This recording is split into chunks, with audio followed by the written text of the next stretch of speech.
Hi, welcome to this training video. Today is part 3 on how to crate train my dog.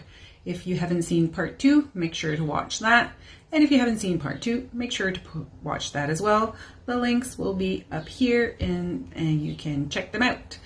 So let's jump right into it and I'll say ciao for now. So obviously you want to count in your head, not out loud, because some dogs definitely know how to count.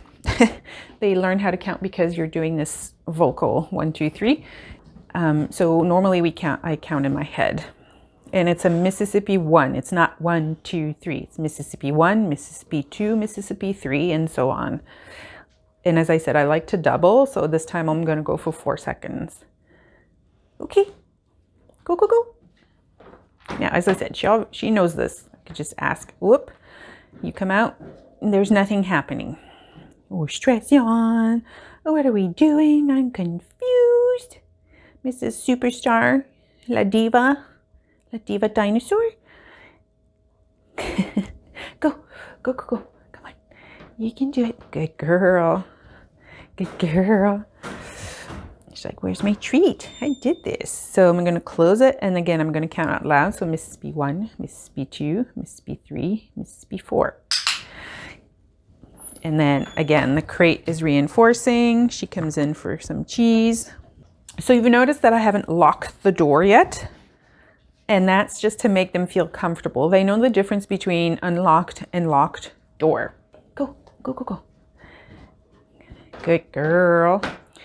And I would give this a name when I'm able to actually close the door and then lock it. So I'm kind of fast forwarding it here, but I'd be locking the door and then I would do my counting. So Mississippi 1, Mississippi 2. So she knows it's locked now. She pushed and it didn't move. So Mississippi, I'm going to start again. Mississippi 1, Mississippi 2, Mississippi 3, Mississippi 4, Mississippi 5, Mississippi 6, Mississippi 7, Mississippi 8. So at twice the time. So again, opening the door is reinforcing, and I'm going to get to opening the door in a moment. There's a way to do that as well. So then it's just a matter of adding time. Once the door is closed, it's locked, it's a matter of time. And how do we decide when to open the door? Well, this is what I'm going to show you right now. So I'm going to, let's all assume she knows crate train, which she does. But now I need to teach her to control her impulses to come out, because opening the door is reinforcing on its own, especially after I've clicked. So I want to show you how to let the dog out so that you don't reinforce craziness within the crate. I'm going to ask this time. So I would pair the door close with time.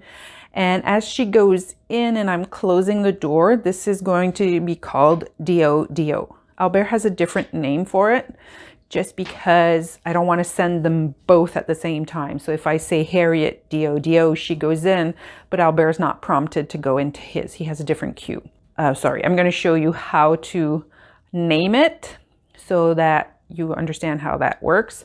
So as she goes in, and this is where we calculate our point of no return. She has to go in, and then there's a point where she can't back out. She's too invested in the behavior for it to stop and go backwards. She has to move forward, and this is where your timing, your clicker timing or your good boy timing becomes really important. Okay, Hariette, go, go, go. Dodo. And then I can close the door, open the door, and I'm just moving the door because eventually the door will be closing. Dodo. And then I'm clicking the word dodo and then just pretending with the door. So the point of no return is when she turns dodo. Pretend to close, pretend to open. So we've reinforced time, so she's good at staying in the crate for a certain amount of time. Now we're giving it a name. Pretending to close the door, just because that will be a step that we need to do. It's not just go in dodo and then there's no door involved. So the door is always involved. Okay, and one more time. So she has to turn around, dodo. I'm clicking this, closing, reopening. Fast forward, she knows this behavior because I also want to show you how to open the door. Hariette, dodo.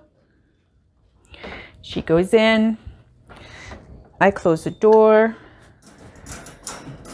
I'm just going to leave the bottom open for the sakes of this video. She pushed it. All dogs push. They try to test, is it open or closed? They're not stupid. They know when it's closed. They know when it's open, because normally they go in and they'll try to bump it with their nose or their toes, and then they know. So she knows the door is closed. So I'm going to leave her there. So when do we open the door? Well, that's a good question. And there are a few factors that you have to decide for yourself. One, what does a dog look like when it's calm in its crate? Is it standing like this? Is it sitting like this? Or is it in a down position, just resting?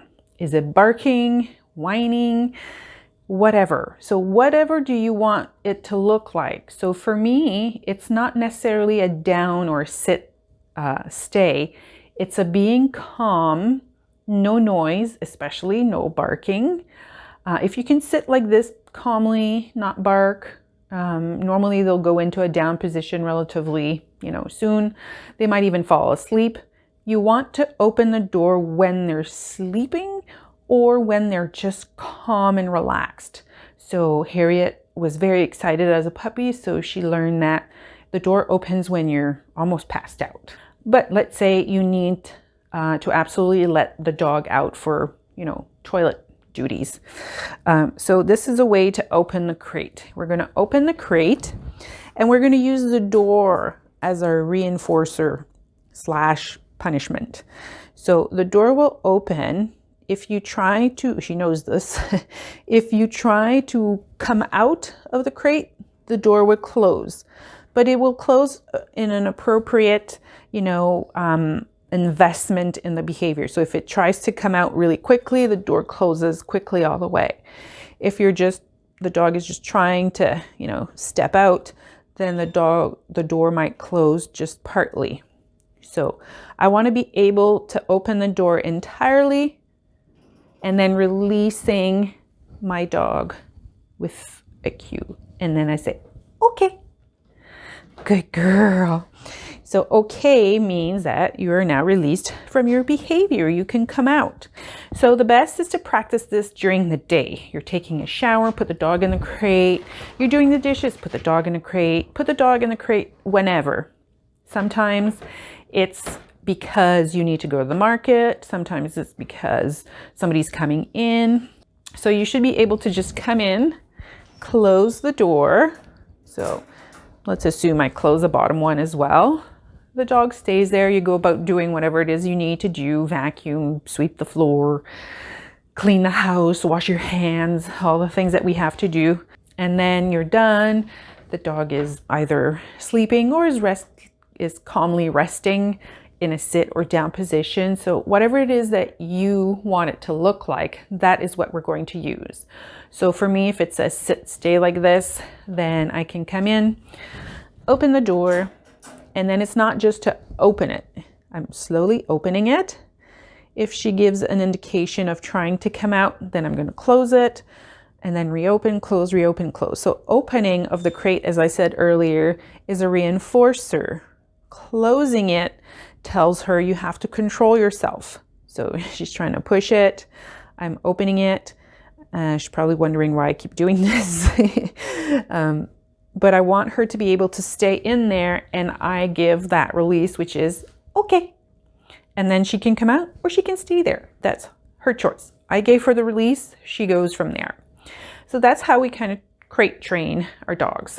So I hope you enjoyed this. If you have questions, go in the comment and I'll be sure to answer them. I'm going to say thank you for watching and ciao for now.